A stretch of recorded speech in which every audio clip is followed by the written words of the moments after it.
lang ka na classic Pinoy kakanin. Ni-level up sa Barangay Sulbec, Pasukin, Ilocos Norte. Ang dessert, packed with nutrition dahil dinagdagan ng gulay na pampalinaw ng mata. Kalabasa. Gawayan ng Barangay Nutrition Scholar na si Reshalyn. Sa mga bata, ayaw nilang kumain ng gulay. Pero pag naihahalo sa mga iba't ibang mga kakanin o kaya mga ulam, pwede rin ihalo doon. Nais daw ibahagi ni Reshalyn ang healthy dessert sa mga feeding program sa kanilang lugar. Sa lungsod naman ng Lawag, may mabentang pang-beat the heat, classic halo-halo. Na hinaluan din ng gulay? Nakakatakam dahil ang Ilocano dish na dinengdeng present sa bawat lasap ng halo-halo ng gurong si Jem.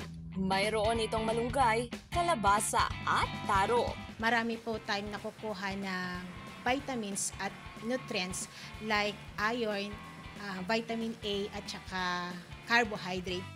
Na-e-enjoy raw yan ng mga estudyante, kaya ang kanyang healthy halo-halo pinipilahan.